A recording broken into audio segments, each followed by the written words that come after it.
Hello, what's up everybody? My name is Mike Brown, aka ReviewKingMB, and I'm here to talk spoilers. Yes, spoilers on Star Wars The Last Jedi. Obviously, if you saw my non-spoiler review, I had so many jumbled thoughts, so many just varying opinions, and it's back and forth, and good and bad, and I know I've already seen other people's reviews, where some people loved it, or other people didn't like it maybe as much as they were hoping for, so it's interesting. Let's jump right into it. First thing I want to talk about is the relationship, the connection between Rey and Kylo Ren. I thought that was interesting. I did. Those scenes of them being able to somehow see each other, talk to each other, even though they're far apart, and Rey being convinced, like, hey, if Luke was able to get Vader back from the dark side, I'm going to try. This is my last hope, because she's begging, she's pleading for Luke to come back, and he won't do it. So she's like, you know what?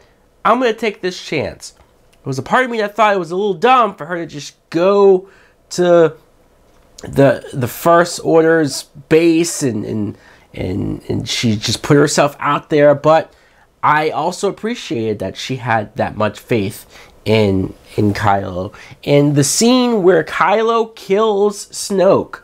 Holy crap! This was something where, even with Rey in handcuffs and her talking to Kylo in the elevator saying, please, you can come back, it's not too late. They were mirroring Return of the Jedi with Luke and Vader, very much so. In fact, people who complained about The Force Awakens doing too much of, hey, it's a remake of A New Hope. This movie, in a lot of ways, feels like a remake of Return of the Jedi, at least in those scenes. Like, if I heard people complain about that here, it's almost more justified. But it didn't bother me because it made you sit back. It made you think, okay, are they going to go the same route that movie went, or are they going to spin it and turn it on its head?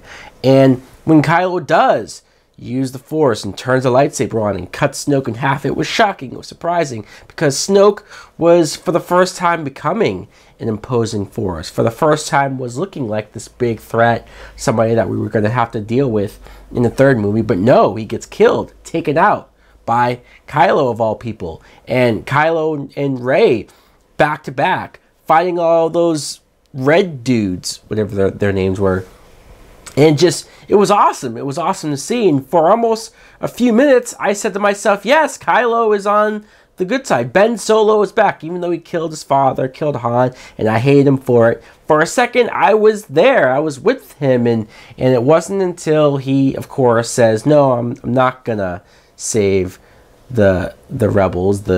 No, I want to form my own thing. I want to take over the galaxy. I'm going to take over. He asked for Rey's hand, and thank God she didn't join him, because I was a little worried about that. But the fact that he lies to Hux and says, oh yeah, she killed Snoke, I'm the new supreme leader. It was a direction he wasn't really expecting. It's like, wow, he kills Snoke and just takes over and becomes now the full leader of the dark side. I guess that's the direction we're going in. So this is what brings layers behind Kylo. This is what makes him more interesting. That whole backstory of him telling Rey Luke's not telling the truth, and you see the flashback of potentially Luke going crazy or trusting wrong instincts and attacking Kylo first, and thinking, holy crap, did Luke push Kylo to the dark side? And you felt bad for him for a second. Obviously, it wasn't exactly that way. There was a lot more to it, but still fascinating to watch that character and to learn more about him. Now let's talk about Finn. John Boyega is great as this character. I always find him fun. He has feelings for Rey, so he initially was going to go after her. But he meets his character Rose, and the two of them go off. They have to find this hacker, and they go to this casino-like area, and you meet a bunch of rich aliens and rich people, and you get the side plot of Rose not liking these people because there's animal abuse going on and child slavery and all this stuff. And honestly, that's the only part of the movie that I didn't care for. Now, luckily, I liked Finn. I love Finn. And Rose I liked enough I like the actress, I like the actors, and their chemistry I thought was good, but just that side plot, for some reason, it didn't engage me as much as I was hoping for. Meeting Benicio del Toro's character didn't do a whole lot for me either, because when I first heard that he was in this movie, I was excited. I couldn't wait to see what type of character he would play, and then he was just weird. He was this thief guy who had like a slight stutter, and I didn't really understand the point of him, honestly. Just a guy who would turn on them, I guess. At least we got a badass fight scene between Finn and Captain Phasma. That was worth it and made up for the lack of Phasma in the last movie. She didn't do a whole lot here either, but at least we got a cool fight between them. And Laura Dern was one of the few new characters that I did like, or I found interesting. Yes, she had purple hair. It was a little weird. And she comes in as the person taking over orders and commanding people around. And you think that she's on the bad side. She's out for herself. She's not.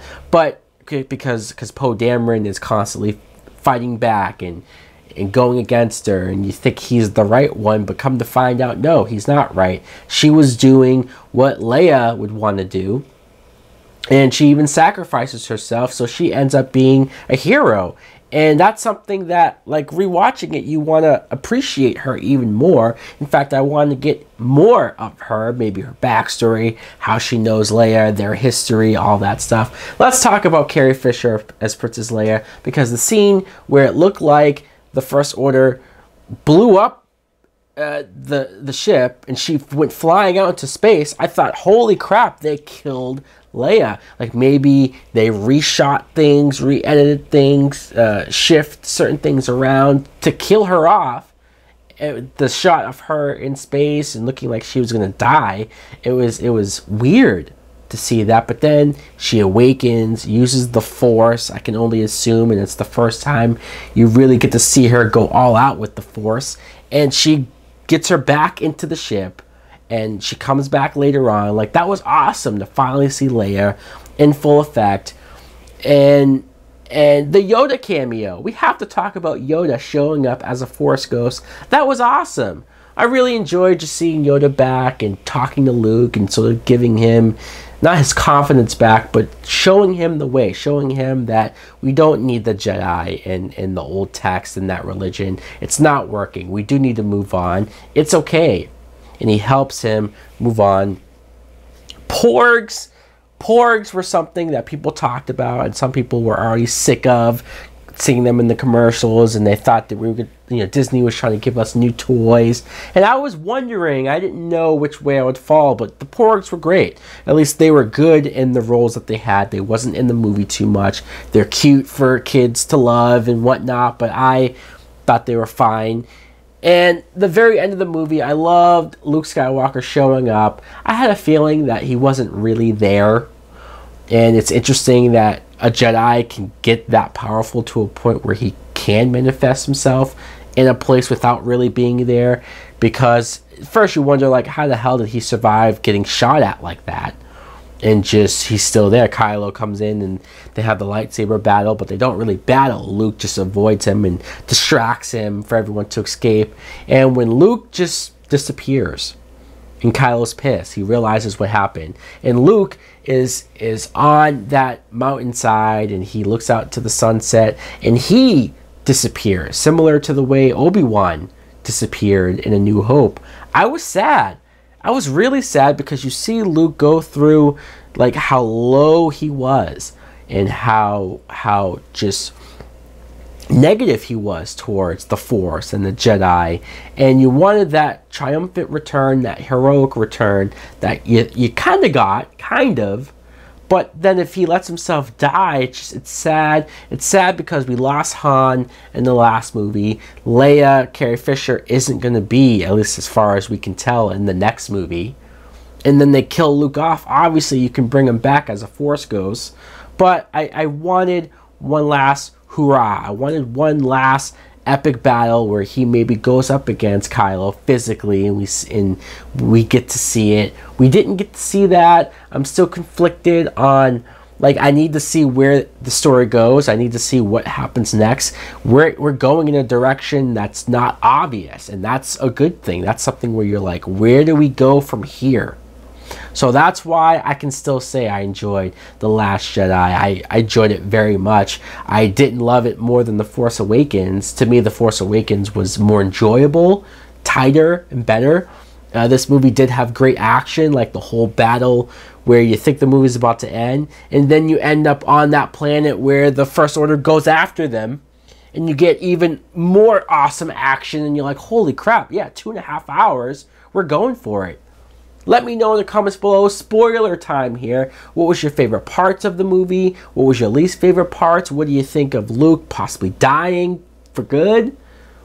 Thanks for watching. Like, comment, subscribe. Later!